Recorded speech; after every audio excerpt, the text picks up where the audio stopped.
Tell you what, we actually got someone, a friend of the show actually told us about this young fella here, that he's actually a Waikerie boy.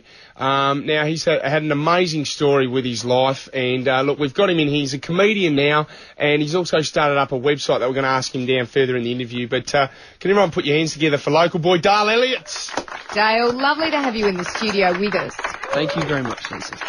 Now, Dale, you are in a wheelchair, and we were just talking about, the accident that you had. You're now doing stand-up comedy, and in the next, 3 minutes, we're hopefully going to get from all that to how you started doing stand-up comedy and why you're going to be at Sky City tonight. We'll get there. I've taken off my slicks this morning because I saw the wet weather, and I put on my treads. Quick pit stop, Fitzy. Yes, and I was out again. Right, okay. How do you go in the wet in the wheelchair? You got to be careful. The oily patches. Right, I can have an exciting time. Now, you learnt the hard way because you've got yourself into a wheelchair from a motorbike accident. I come a cropper. Yep. Not a serious accident, like from a spectacular point of view, but just fell off, landed the wrong way.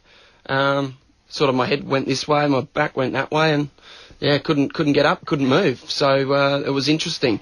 But how did you have the accident? You swerved, you were saying, to avoid a little puppy dog. And that's why our policy on this show is if anything's wrong with a dog, just to put it down. Yeah. And you may agree with that policy then, Dale. Look, I've got a couple of dogs myself, and I saw this dog and I just thought, oh, crikey, if I injure this dog at all, I'm never going to hear the end of it from my wife. Yeah. So, but I don't have that policy anymore. Yeah. I support the RSPCA, so if I give them some money, I can injure something. No. Now down dog. So you were a commercial pilot. So this is an amazing journey, though. You're a commercial pilot. You had the accident. You were just telling us your first thought when you were lying there on the ground? Yeah, I wanted my wife to ring the chief pilot and tell him that I wasn't going to be in on Monday because I knew that we were short on the roster. Yeah. Isn't that amazing? And you couldn't feel your legs. No. You were just going, okay, I can't feel my legs, but shit, I can't have a sick day on Monday. But I was cool with that, Yeah. because, like, he's got a T-shirt on. I'm only in it for the parking. He's got a disabled parking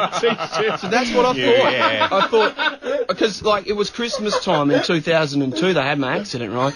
And just before that, I'd gone to Marion Shopping Centre and couldn't find a park for 4 hours, because I always do my shopping on Christmas Eve, like probably you do too. Yeah, leave it at the last minute. Yeah, all guys do that, and I couldn't find a park, so when I was lying on the ground, I think I'll be able to get one of those blue permits. I'll be cool next year. And I'm making friends with you just for sale time. Hey, and just quickly, you went to school with Roo. Yeah, up at Waikerie High School. Mother. Yeah, absolutely. And how was Roo? We were talking about Roo before. What was it like to go to school with Roo? Oh, look, Roo's a fantastic fella, and I know he took a few screamers up my back and gave me a couple of good noggins on the back there in year 4 and 5. Yep. If you're at school and we picked teams at lunchtime, if you had Roo on your side, you were cool. If you didn't, you're in trouble. But he was awesome on his BMX, Fitzy. Yeah. Every Friday afternoon at Ramco Primary School, we had our push bike day. Yes. And we'd set up our markers around the netball courts and we'd fang around there and fall off and there'd be skin everywhere. And Roo would always win the mono competition. Was he a good mono? He was awesome on one wheel. He was, always still had his tongue hanging out. That's where it started. Well, there you go. Now, all right. So basically, you've made the move to stand-up comedy before. Interesting. Was there ever a thought prior to your accident, were you a bit of a clown then? Did you ever do any stand-up routines? Or was this just out of the blue? Because it's a really interesting transition to make. Yeah. I think some people might have thought I suffered from a head injury as well as a spinal injury. But no, look, you ask Mrs. Thomas, my year 5 primary school teacher. One day there at Ramco Primary School again, she told me, why do you always have to be the centre of the universe? Right. I said, well, someone needs to be. I'm up for the job. I'll put my resume in. Exactly right. Now, tell us about this website, Dale, awesome. Because you've started up a website. Now, you started this up in your time of need when you went through all these tough times in your life, and just give us a basic rundown of it. Yeah, absolutely. It was formed in the heat of battle out of the trauma and stuff that I went through, and a lot of others around me have been through similar situations. It's a website that you go to, you can you log on, you start up a private care zone, which is a page where, and this would normally be someone who's the next of kin or very close to the person that's in trouble. Right. They go to imthinkingofyou.com.au, they start up a care zone, and they invite family and friends that they want to have involved in the trauma. Okay. And then it's a meeting place on a daily basis where you can interact, you can assign jobs very easy using a few tools. You can sign yourself up for some critical updates with your mobile phone, so SMSs are sent out. Very easy. If you're a working person, you're not in front of a computer all the time, you can just get critical updates sent to your phone. And that peace of mind and being involved in a trauma of your friend or family is very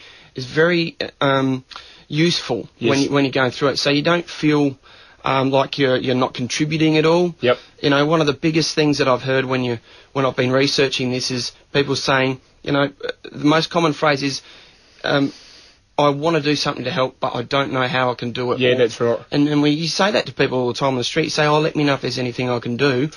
Well, you can. You can start up a care zone for someone and get it working through that. Oh, it's an excellent It's a idea, great no idea. doubt. Just quickly, because we had a good friend of ours who worked at Nova, who actually, in Brisbane, who had a serious injury, you know, in a pub over there and got a big brain injured and he got bashed. He was in hospital, and it's the same thing. We're all sending texts and you don't get it back, and you just don't know. You don't know if you're intruding. You don't know how you can make that person feel better. Yeah. It's a wonderful idea. Yeah. And Dale, we should just, before you go, you're performing tonight at Sky City as a comedian, and tomorrow at the Runner. How do you go with your comedy? I mean, do you get heckled? Do you talk about your accident and things like that? Yeah, absolutely. People see me in a wheelchair and they want to know what's happened and they want to know how I get around and do my thing day to day. So I have a lot of funny stories that have occurred, and I'll put the funny spin on it, and it goes across really well. Oh, Dale, you are a local legend, mate. Thank you very much for joining us. The website again is I'm Thinking of You. So just Thinking of You, all one word, .com.au. It's actually in production at the moment, but she's just about to get it up and running. 30th of August. 30th of August. Yep. So get on and check it out, and you can actually give some feedback if you want to put some ideas onto the website, can't Absolutely. you? Yeah. And Dale, you're funny? Oh, very Like funny. if people go to Sky City, they're laughing, there's laughter, it's hilarious. Absolutely. There's plenty of people that, can't, after I finish with them, there's wet seats everywhere. I understand what you're saying. All right, Sky City tonight. Thanks, Dale. Fitzy, Jules, and Lisa. Nova. It's 11 degrees right now. We're going up to 15. Look, big thank you to Dale Elliott, who did come in, and we're just going to say his website again in case you missed it. It is imthinkingofyou.com. Great idea. And he's doing a couple of gigs in Adelaide tonight at Sky City and tomorrow night at the Rhino Room. That's it, Lisa. imthinkingofyou.com.au. Thank so you, go Fitzy. and you can put some feedback on there. What a legend.